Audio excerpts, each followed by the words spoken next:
Good afternoon, everyone. Good afternoon. Glad you could make it. Not that there's any particular rhyme or reason to the music I play before class, but today there is. And it's, after talking with a lot of you in office hours, I feel that you need to know that, I think you are all extraordinary just to get accepted to San Jose State and study all these years and make it into 110. And you will be successful at the end of the semester. But, as we know, life has its ups and downs. But really, you all, when I get to know you, I find out, your individual stories of heroism. And that's all I wanted to say. So that was a tribute to you guys. So today, before we talk about the main topic of gain bandwidth, we are going to go back and just talk a little bit about a DF2 design, which is actually back in module 14, where, I have all these notes and I have extensive case studies, right? But you might not, and there's so many ways to do a filter. There's first through eighth order filters, high, low, notch, band. And not only that, there's Butterworth and all various varieties of filters. So I've tried to do a case study of each one you will be encountering, but to do like kind of a 10-page why is everything on each type of filter, that's a bit too much to do. But we will do one today, right? And I just decided to do the high pass filter.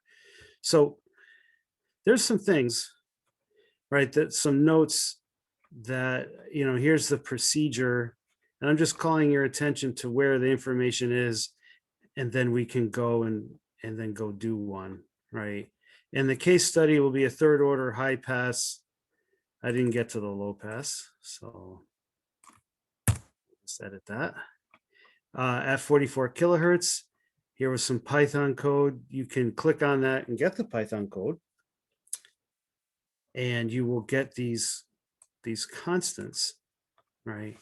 And this is the generic solution, right? And so then I substitute the constants, go through finding out where the integrators are, right? Again, some more hints. And then I just show you how to build it, where everything ultimately comes from, how to calculate, where to label V out, and then checking your work. All right. So that's what I'm going to do right now. But this is where it's as a mnemonic to help you to remember.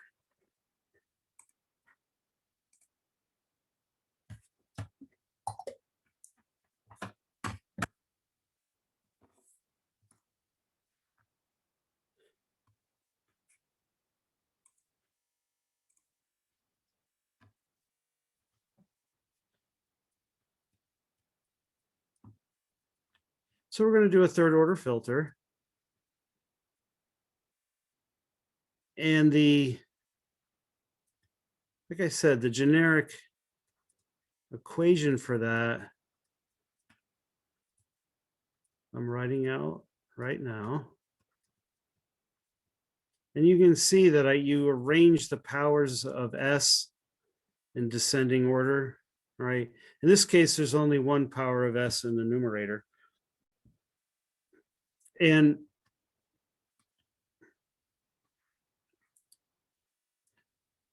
that's the denominator. And that's the negative feedback network, right? And it's kind of determines the style of filter, right? And that could be real poles, complex poles, repeated poles, just like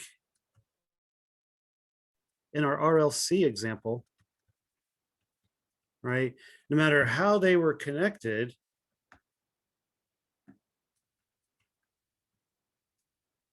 that series circuit all had the same denominator, right? And then this would just be A1, and that would be A2. And then what kind of filter was depending on where we took the voltage from, right? And we could have S squared for high pass. It could be 1 over LC for low, RLS for band, and we could have this in the numerator for the notch. So this is just a way to do higher order filters, but the functionality is controlled by the denominator and the style is controlled by the numerator. All right. Now, we need to draw out the op amp structure. And by now, I kind of just draw it in my sleep and I know how to draw it. But until you can do that, what you want to do to see where are the integrators coming from, you divide, you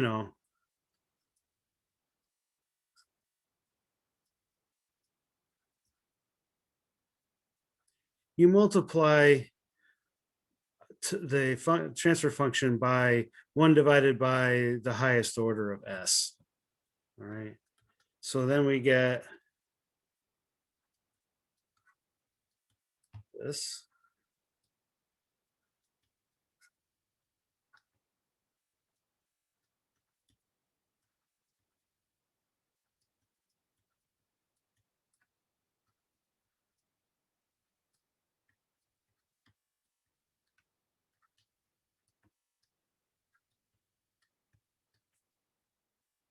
All right. And so this cancels. And so we're left with B naught with no integrators. This turns into 1, and it just occurs naturally. We don't really have to worry about it, but we can't scale it. That's why we have to organize our polynomials properly, where there's no, it's just 1 times S times the highest order. Okay. Then here, this becomes A1 over S. This becomes A2 over S squared, and this becomes A3 S cubed. And now you can see, oh, there's an integrator here, right? Oops. There's it's got to go through 2 integrators here, and it's got to go through 3 integrators to get this term, okay? So that's what, and the reason why we just don't go from the polynomial straight out is S by itself is something that takes a derivative, which actually increases the noise in a circuit. So we want to switch everything to integrators. In this example, the integrator of choice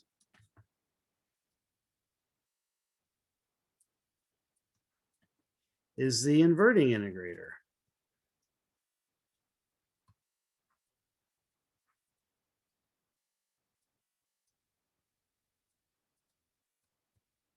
Right? And if I know that V out equals V in equals minus Z C divided by ZR, I will get this, which 1 over S is an integrator function, right? When we take the inverse Laplace. So this is the one we're going to use. So now I'm just going to write out the denominator, right? Equals 1 plus A1 over S plus A2 S squared plus A3 S cubed, right? Now, you don't do one integrator and then for this have two chained integrators, and then this you have three chained integrators. You actually use them all together, all right? And so I can just chain, I know that if it's three, an order of three, I'm just going to draw right off the bat three integrator circuits, right? And notice how I'm drawing them in a very algorithmic way. And it's almost like doing exercise in that I've done it so often that I tend not to make a mistake. All right. So there's our three integrators. All right. Now we'll pick these values later. All right. So this whole thing is the negative feedback part. All right. And it's probably best just to show you. Right. So we need a feedback summer, and the advanced summer is the one we use. Right. That whole polynomial or the whole transfer function is based on using negative feedback. Okay. So this summer is going to provide that feedback, right? Where from a signal flow point,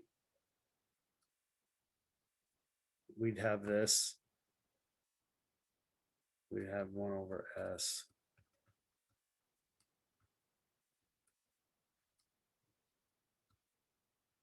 Okay.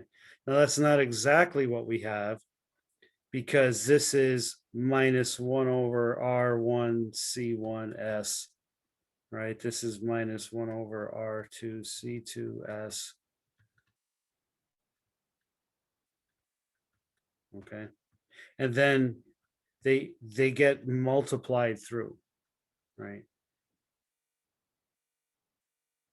But we need to add that feedback, because here I'd have minus A1. Here's minus A2. And this would be minus A3. All right. So that's where that's coming from, this structure. All right. So I have a summer, and then I have my integrators. Now, yeah, they're inverting right now, and we just have to take that into account.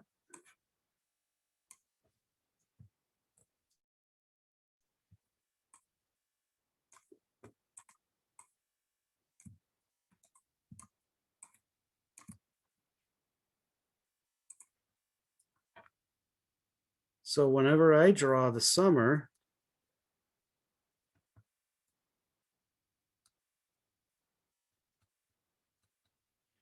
I draw this structure first. And yep, I assume 100K, but there's other values you can assume. All right, and that would be the basic part. Now, this really all boils down to like multiplying negative numbers times each other.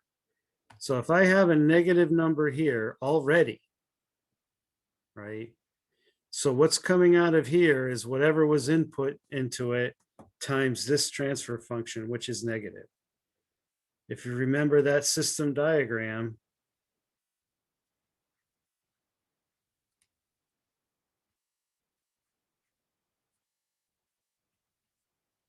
right? You multiply it by minus A1, and then it comes into the summer, right? Well, here, I'm going to set A1 equal to 1 over R1 C1. So I can set the constant right here with these two, but it's already negative. So simply, all I have to do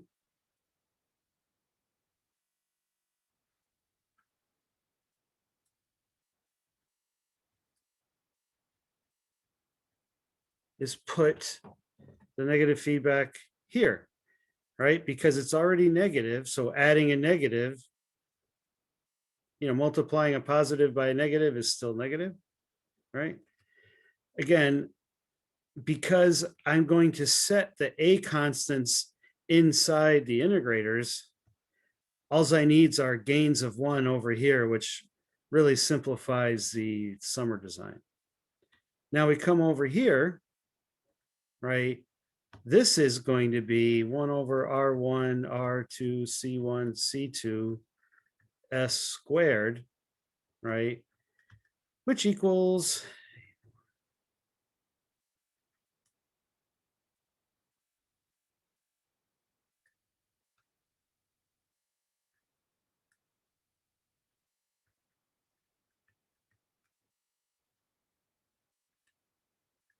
right?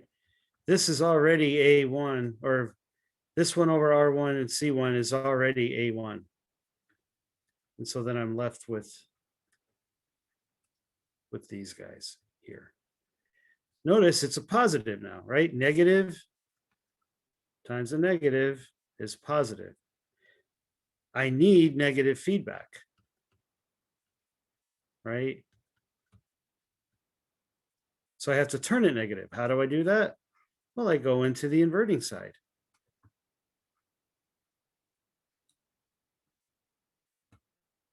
Again, oh, that's wrong.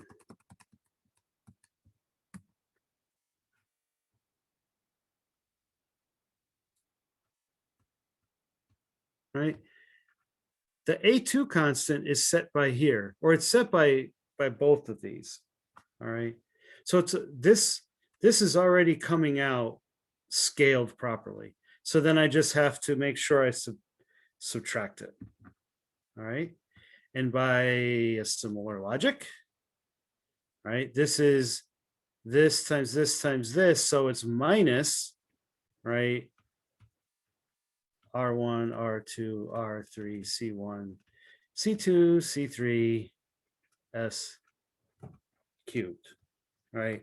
It's already negative, so I want to keep it negative. And let's see if I can snake my way through. I have 100K. Now I'm getting very close to being done, but I have to make sure the feedback summer, right? Sometimes there's another summer, but this one is the feedback. Okay. I have to balance it. So I have 1, 2, 3 inputs. The gains are all 1. So that's plus 3. I have 1 negative input. So that's minus 1. So I need 2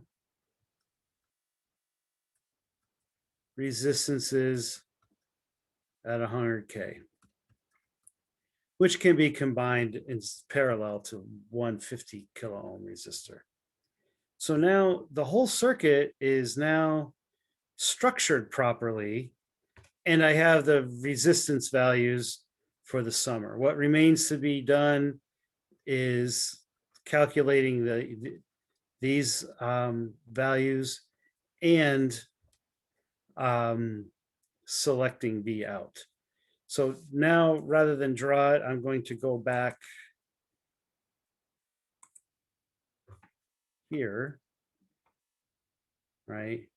And just as a refresher, this integrator gives this integrator, right? Because it's chained through, gives this integrator gives that.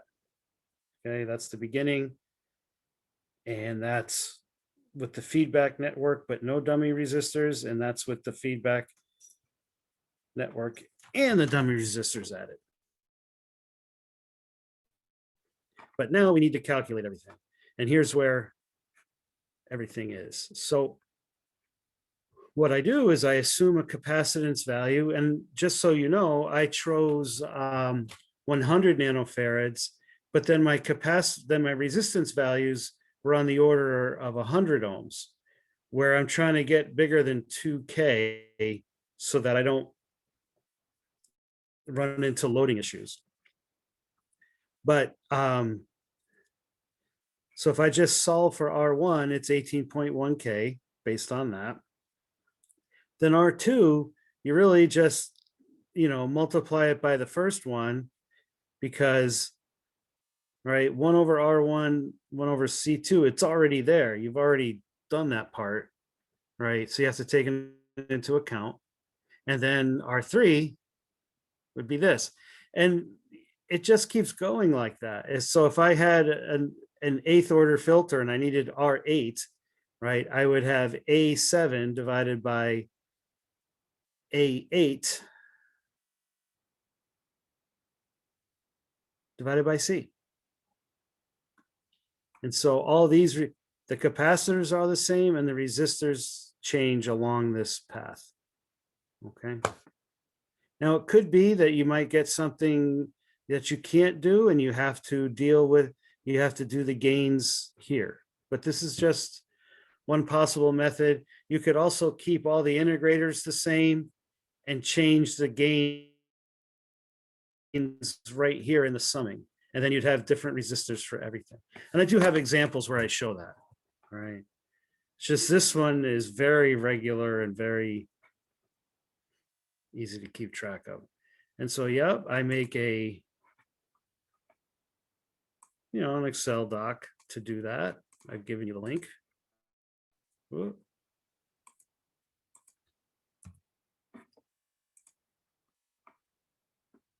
And then this is the big thing.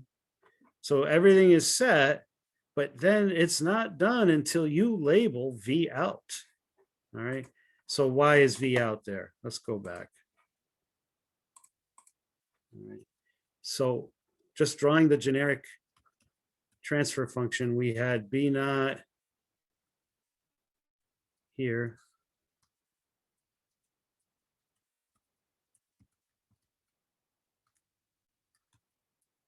Right. We divided by S cubed.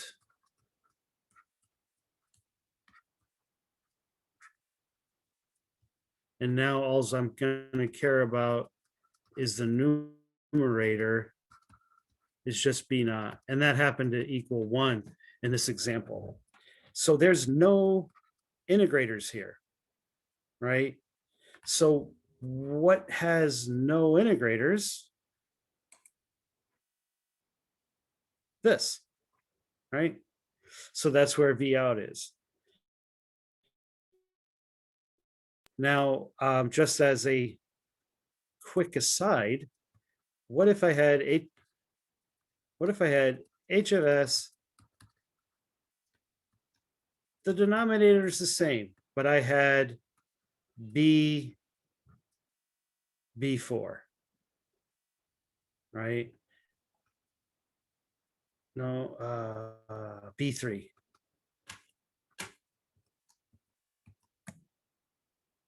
Right? I would divide still by S to the 3, S to the 3. This gives me that same thing, but now notice I have B3, and that means I have 3 integrators to get that. Well, what would give me 3 integrators? Well, there's 1, 2, 3. I would take the output here. Of course, that's inverting, and I would need to add a non-inverting, an inverting gain stage of 1 to this to actually get the phase right. Okay, and that happens for even, for odd orders. All right.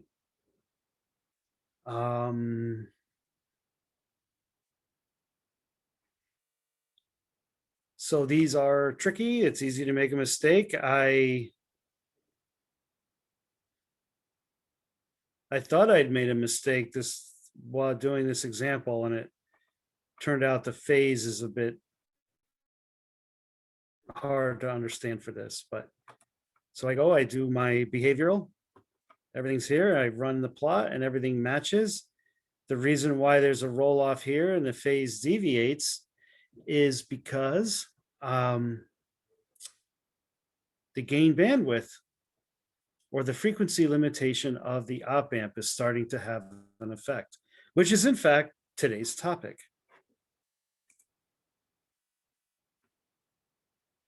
So on the exam, you would be expected to get it to here, but you don't have to calculate the values, and you have to make sure that V out is labeled.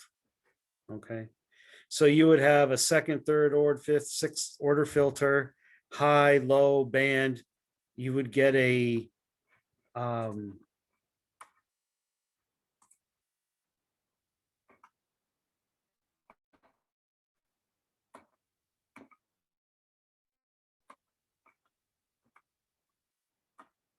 you would get a transfer function, and then you would have to turn it in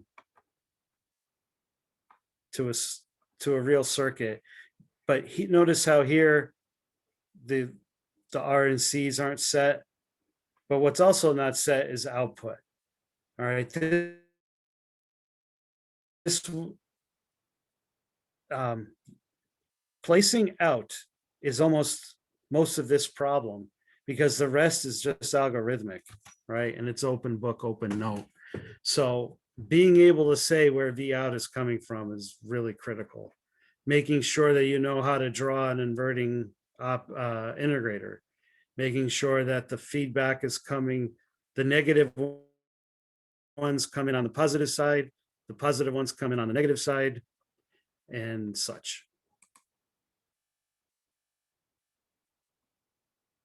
Third dummy.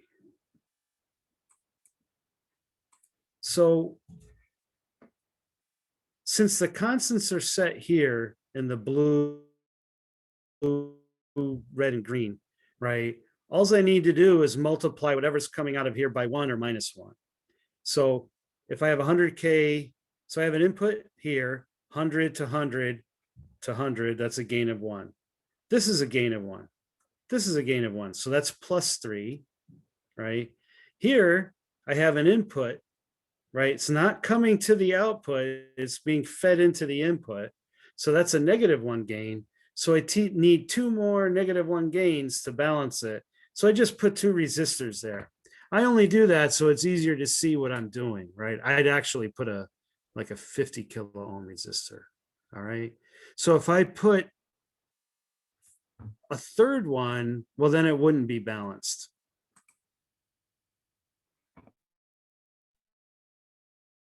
Okay.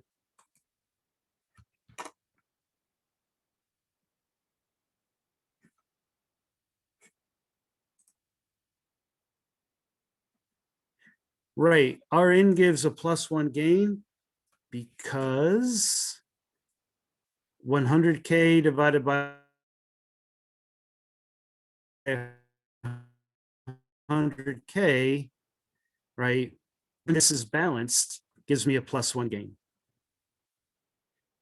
And yep, you absolutely have to label that V out. Please don't forget that. Put it in your study sheet.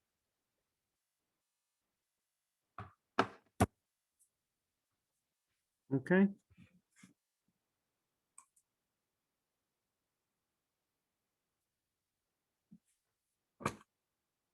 And so what I want to do is just,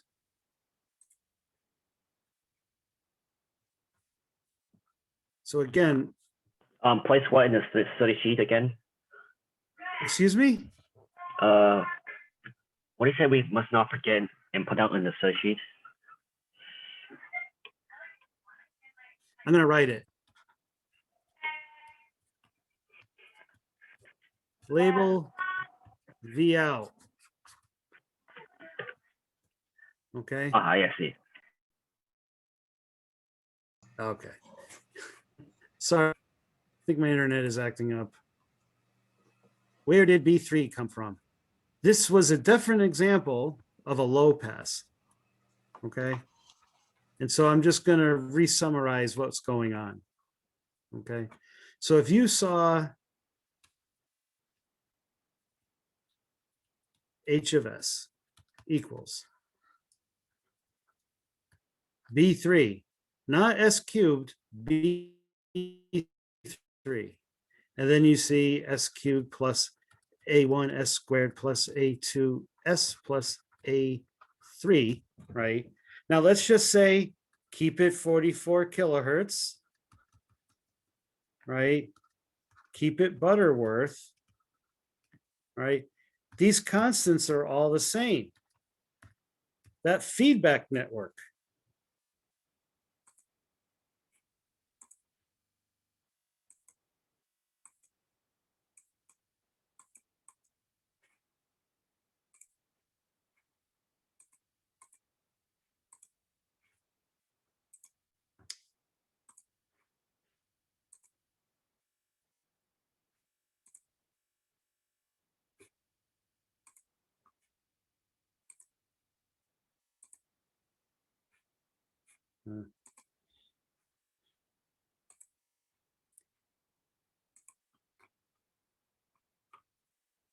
These constants are the same. The feedback network is the same, right? In the high pass,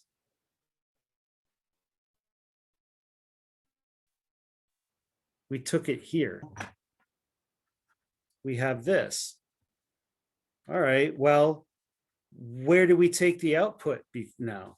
Before, the denominator was S to the 3, we took it right out of the feedback summer. But now there's no S term here. So we just divide by S to the 3. Same thing here, but this is already done. Well, now look at it. There's 3 integrators now that you have to have. Okay. So now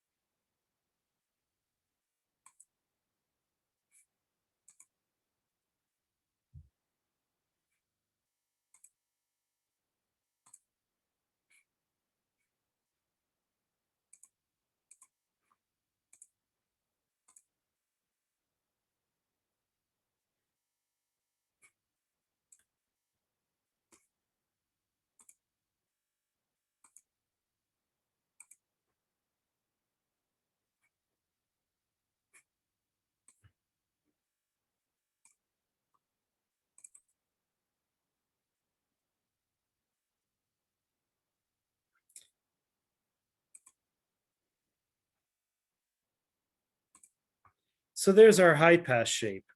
Let me just click on this node. There's a low pass shape. Okay. Why is it acting, not like an ideal low pass filter? It's limitations of the op amp. All right. But there's 3 integrators. It just turns out it's an odd number of integrators. So in fact, right, I have to invert it.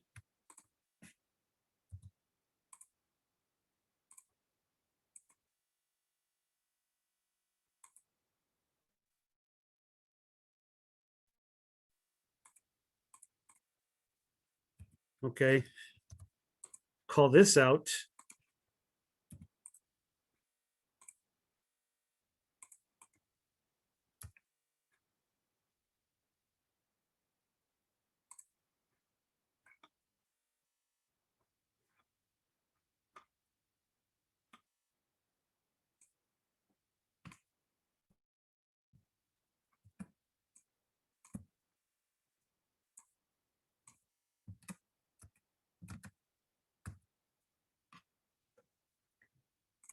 Make sure I get the right check. Professor, the last part is just the inverter, right?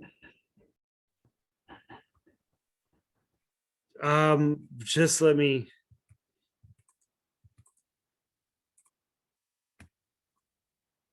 All right, something's not right. Oh.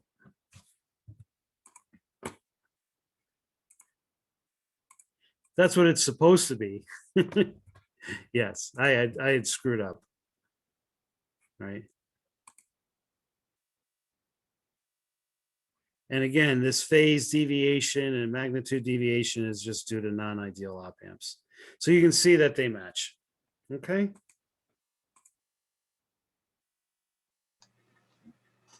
Yeah, so one thing I'm confused about.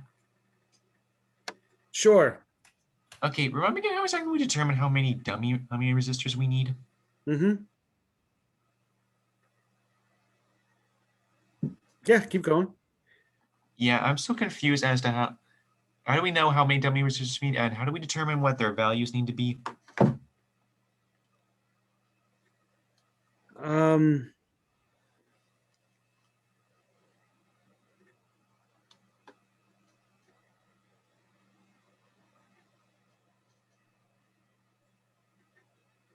You know, I'm going to have to ask that in an email or something, because, you know, I kind of have gone over that in the lab manual and a few times.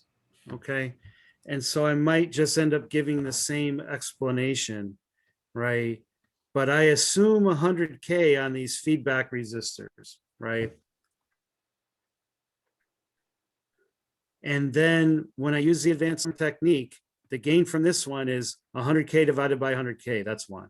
100K divided by 100K, another one. Same. So then I sum up those gains, 3. I got to have -3 to balance it. Well, I have 100 to 100, that's -1.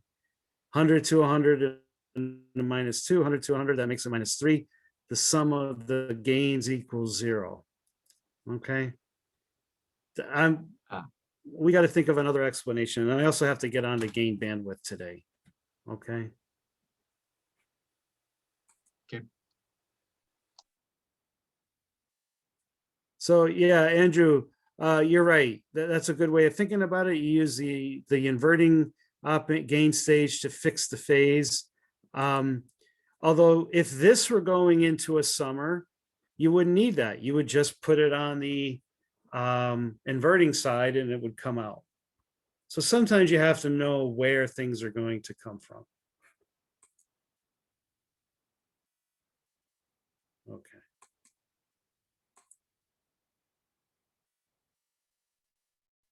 Okay.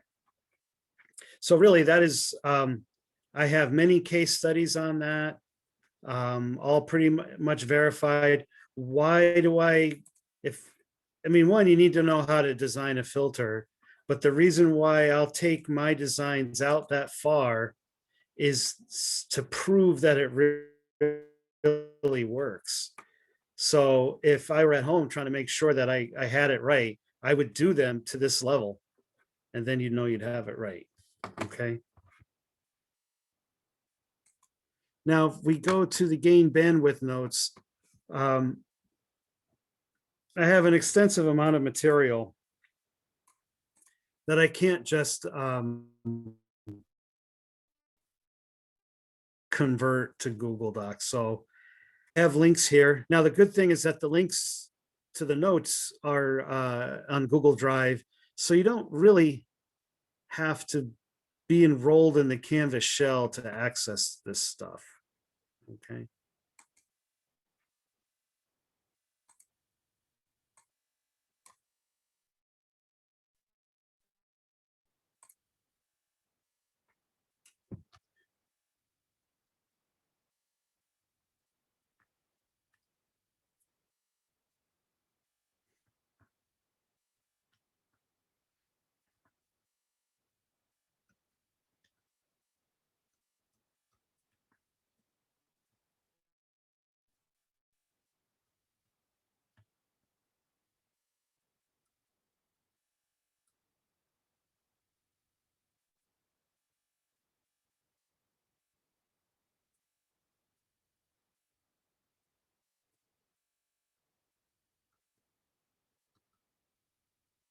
So we have an op amp here. And before, we'll kind of say this open loop gain goes towards infinity, right? And that this is just a behavioral source where V out equals open loop gain times, V plus, V minus. On op amp data sheets, sometimes they'll call it N plus and N minus. All right. So this has no feedback in it, right? But in a real op amp, there is a system inside of it. All right. So inside a real op amp, there's a summer and there's a transfer function. Okay.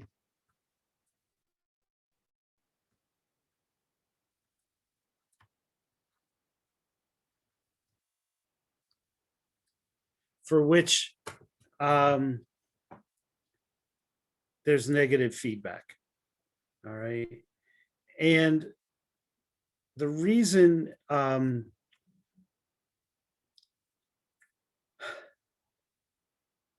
right, here's a quick thing. If you have an NP junction, all right, that is otherwise known as a diode. So this is a semiconductor. N plus means there's a lot of electrons, and P means something called a hole, which is electron, but the way it moves in an opposite direction to an electric field to an electron, so we call it a hole. And it's just a very convenient kind of thing to tell each other. All right. So if I have electrons and kind of like an anti-electron, they form a depletion region, right? Which is really, if I have charge separated by an insulator, and that's what this is, there's a capacitor, all right? So op amps are made up of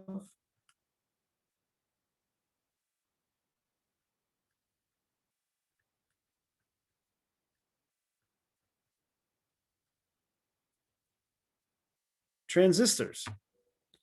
Transistors are made up of diodes. Diodes have capacitance. So, and there's more to it than that.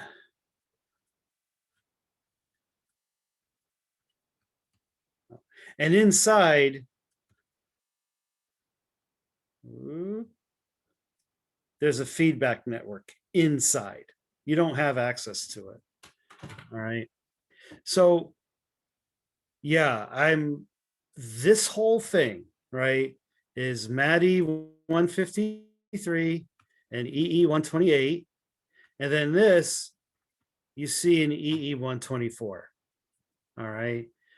But we can't wait for you to get to 124 before you do practical real world based design. And so what we do is we abstract all of that into things like gain bandwidth and open loop gain. Right? So these capacitors can make your device work. Basically, it can turn it into, rather than a gain, it'll just oscillate, or the gain or the output will just go to the positive supply rail or the negative supplied rail, and nothing will happen.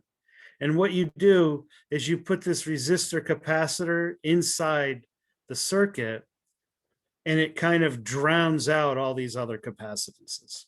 All right. So, and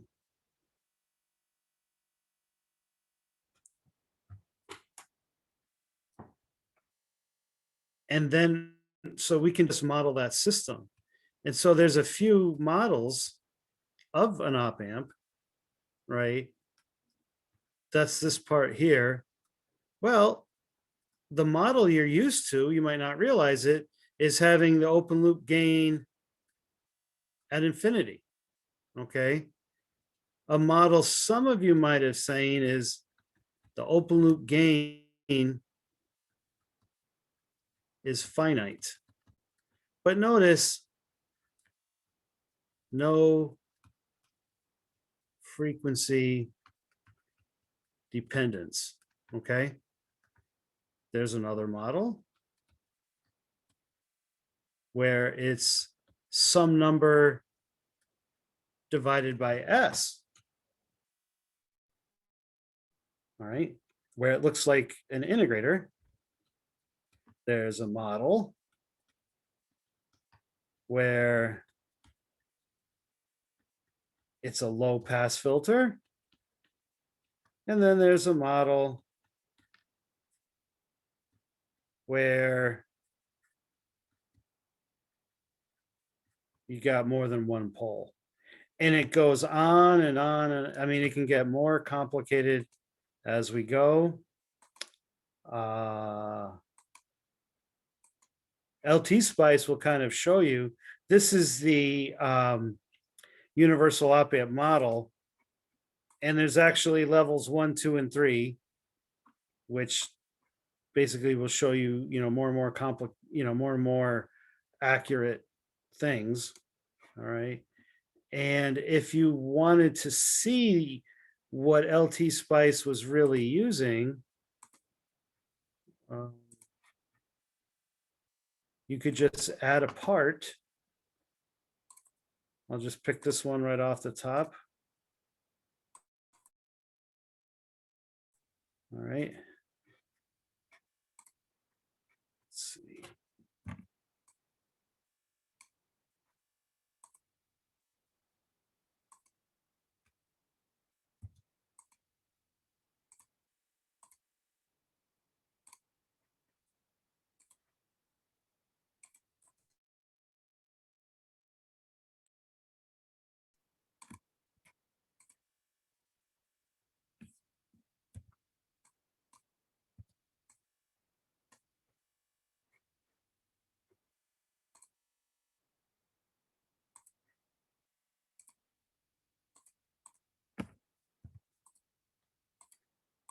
And then simulate it.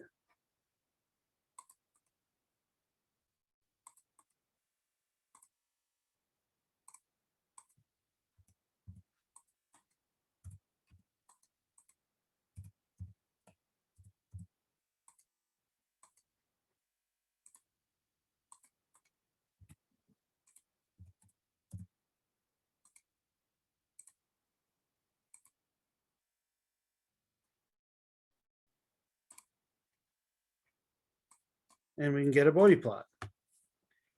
Okay. So this is what would be called the open loop gain. And it's not an actual practical circuit because here the gain is around 120 dB. Right. So if I multiply 1 volt sine wave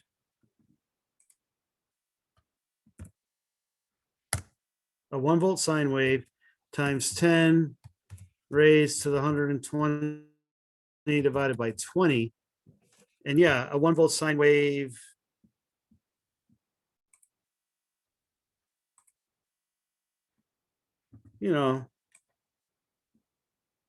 at a hertz, roughly. Right. The output would be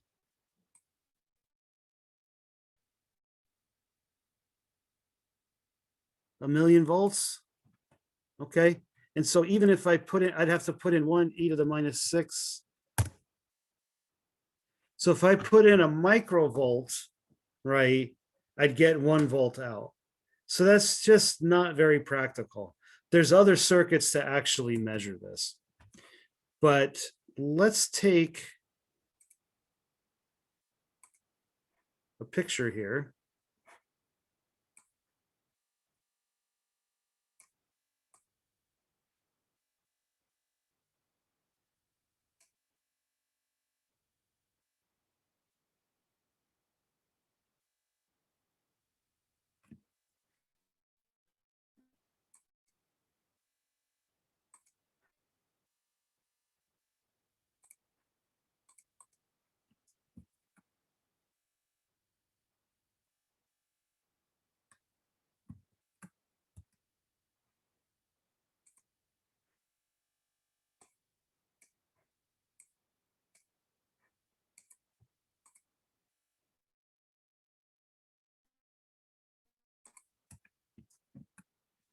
and point out some things.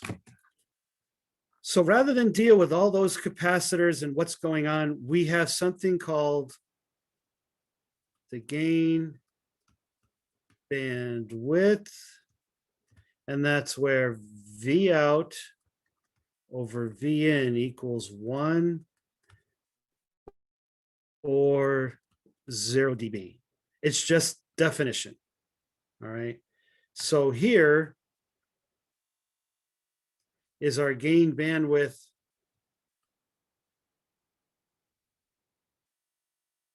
Right. And we can just read it off of the chart. Okay.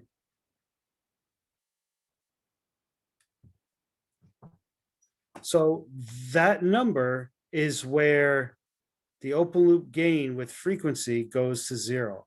Now, what if our other model, AV just equaled 10 to the 120 divided by 20? No frequency dependence, right?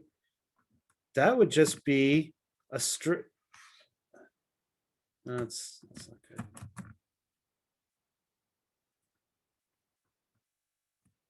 That would be just this straight line, right? There'd be no frequency dependence. Well, if you look, you can see that this is a minus 20 dB per decade part of the Bodie plot, right? So that right here in this region, it's first order, because look, the phase, oh wait, no.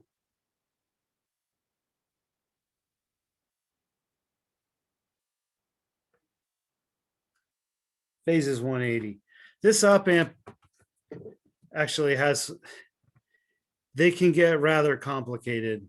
All right. But what I'm trying to tell you is you take this gain and you see, you can just do your asymptotic Bodie plot. And that should be minus 20 dB. Where can extra unaccounted phase come from?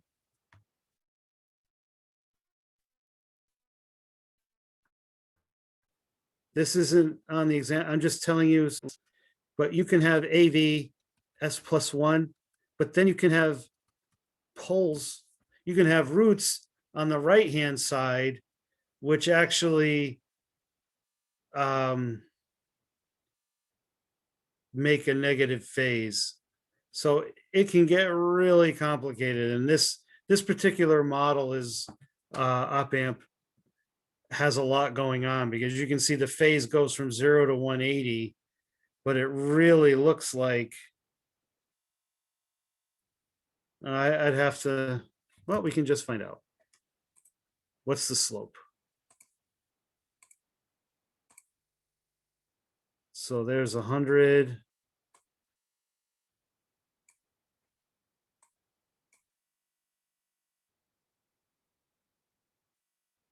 All right, so in this case, I can see that the magnitude change is 40 dB. So in fact, this is 40 dB per decade, right? Which is kind of, if I had to guess, right, I'd have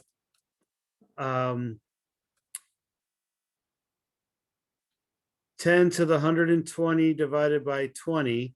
That would be my open loop gain, right? It's a low pass filter, and it looks like it has a pole at 10, S+10, right?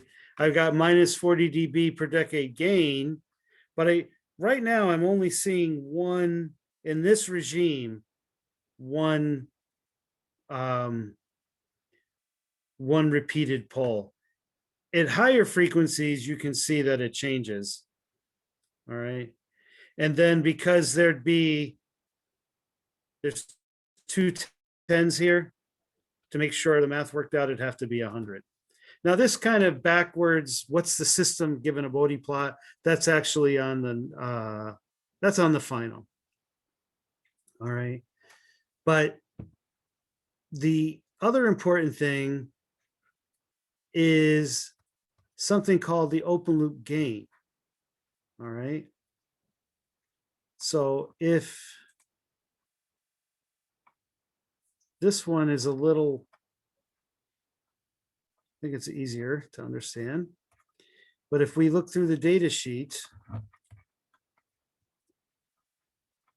open loop gain, the minimum, well, I know LT Spice uses that number. It's 800 volt divided by millivolt. So that's 800K.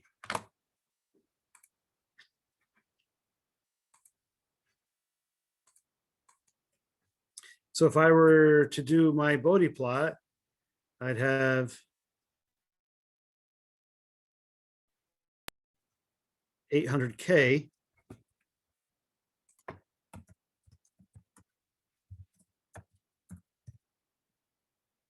$118. Okay. Right.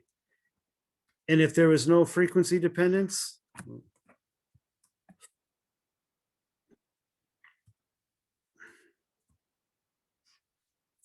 it would be a straight line. All right. Now, you'll get another number. Gain bandwidth, 0.8 megahertz.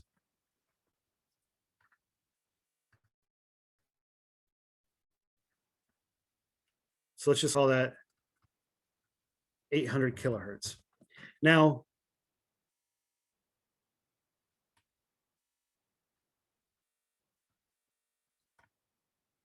that's where 0 dB is, right? Or let's call it here. All right, that's the definition of gain bandwidth, right? So then all I have to do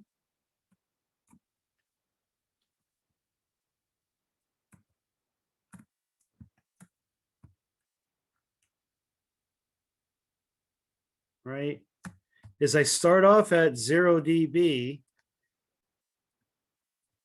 There's my 20 dB per decade gain. And then here where it intersects would be F naught. All right. And so when you do this, even though that op amp example I showed you had a repeated pole, you generally are assuming it's something divided by S here and a constant here. And that's your asymptotes, right? So it'd be the magnitude of your Bodie plot. All right. So you get this number, that's the maximum gain. You get this number, and that's the frequency at 0 dB, V out equals V in. Now why is this important? It's because your safe range is below this curve. And what do I mean by safe range? Right?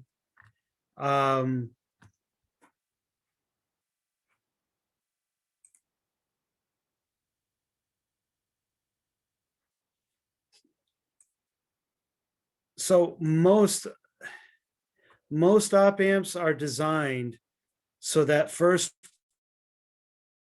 pole is so-called dominant. So that first pole controls where the gain bandwidth is.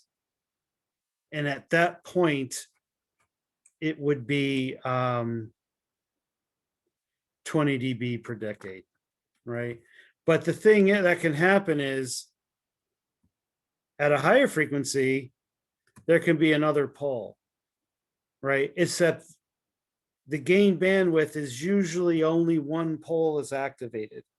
But again, I just saw that it wasn't.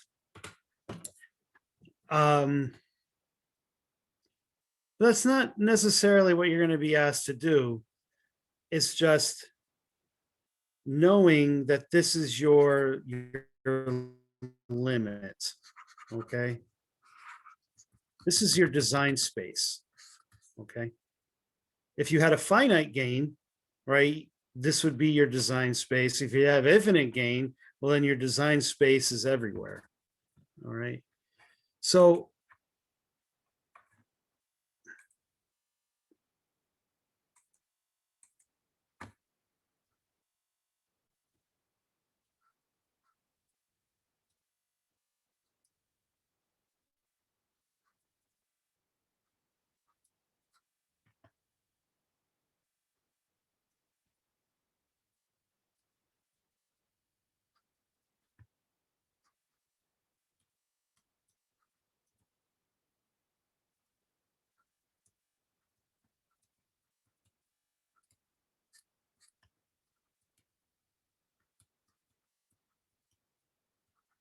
So here's a, if this op amp were ideal, the gain would be 10, right? And you know about other limitations about the positive and the negative supply rails that op amps can't necessarily deliver the current required. But now we're talking about gain bandwidth, all right? So let's just, 118 and 120 dB are very close, right? And I'm just, so 100,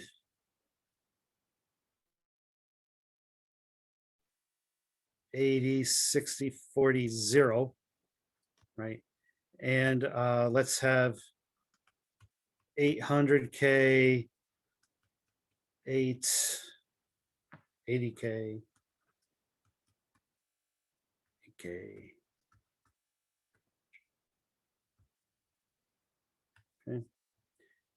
So that's 0 dB, and we were here, right? So let's just try to get a rough idea, a rough plot. All right. So that's 1 decade, right? Up 1. That's 2 decades, up 3. So let's see, 1, 2, 3, 4, 5.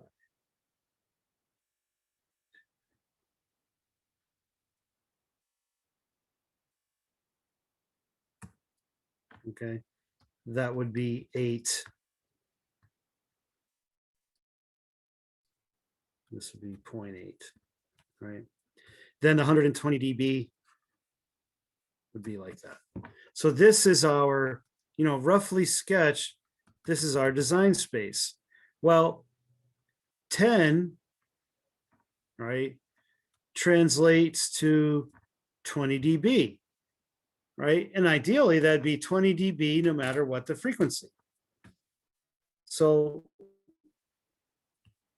here's 20, right? But notice, it's fine here, but around here it gets a little too close. And in fact, it'll stop working and turn into a low pass filter. So I can say design a gain of 10, but then you would have to ask me up to what frequency, right? In this case, the frequency would be limited to 80, right? What if I had a gain of 100? That would be my limitation, or 40 dB, right? So the higher the gain, that usable frequency area keeps decreasing, right? And so then the op amp designer has to either move this up and move that out in order to get that to happen, right? And there's tricks for that, but that's why there's so many op amps. All right. So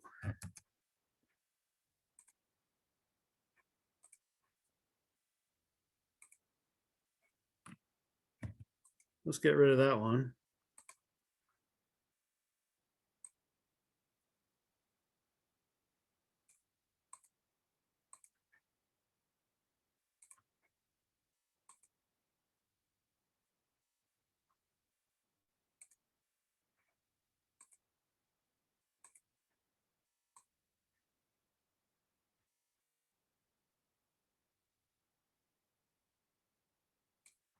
Okay, now, yeah, the other pole is starting to become active, right?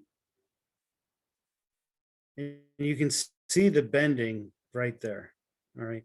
But that assumption that there's only one pole active, people still make, right? And that the, the first pole is, near a hertz, okay? So really, our safety range is somewhere in there. All right.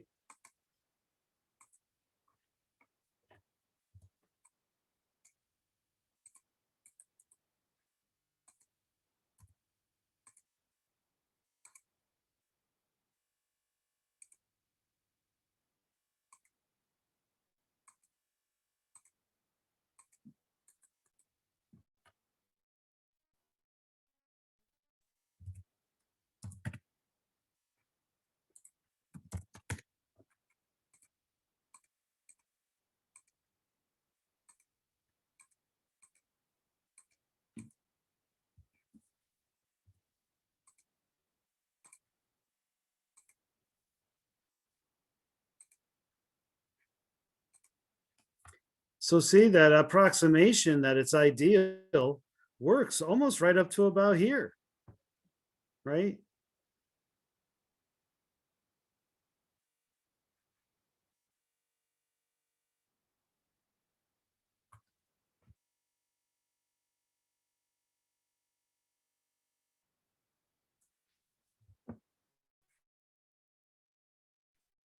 So,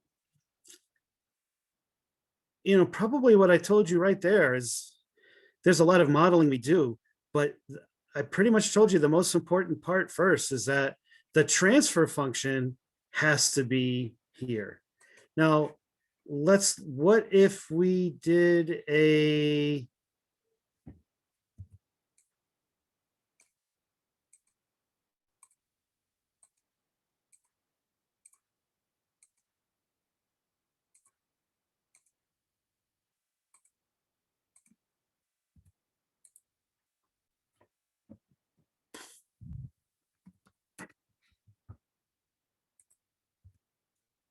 high pass filter?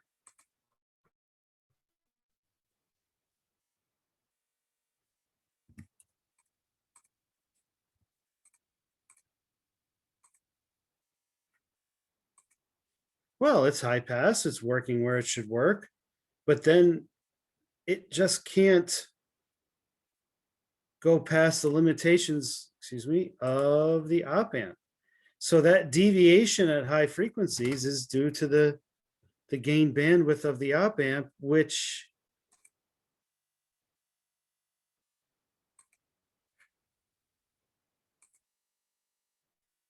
we saw here, right? The phase is changing, the output is deviating. It's just there's a gain, there's capacity. I'm saying is that there's poles added to get the gate to set the gain bandwidth properly. And those poles start becoming active, and then your op amp is no longer ideal. All right.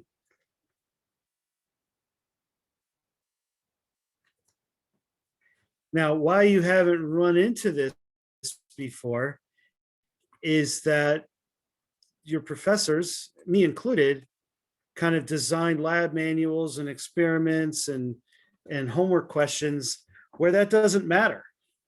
Okay. But as you saw in the previous lab, gain bandwidth actually does affect things. And you have to choose an op amp based on its data sheet.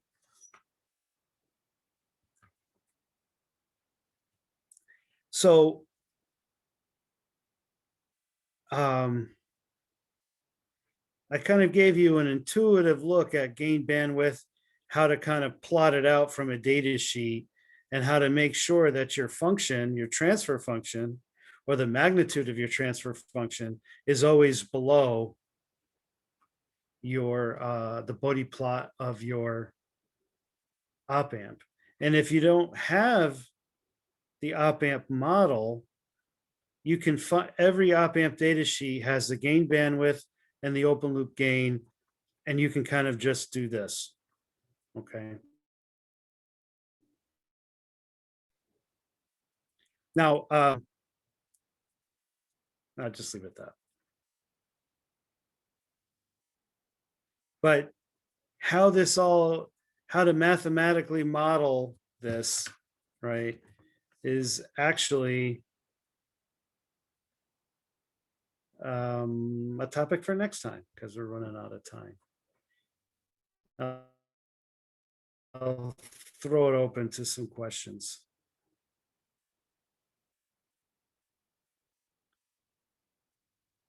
Was there an exam today?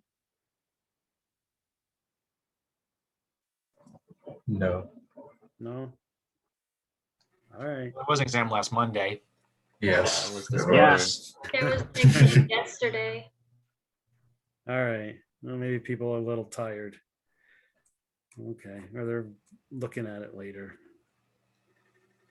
Yeah, 102. Yeah, 102 is fun. All right. Okay. Good day. Oh, all right. Take care, guys. I'm going to just stop recording. And then if I know some people like questions after I record.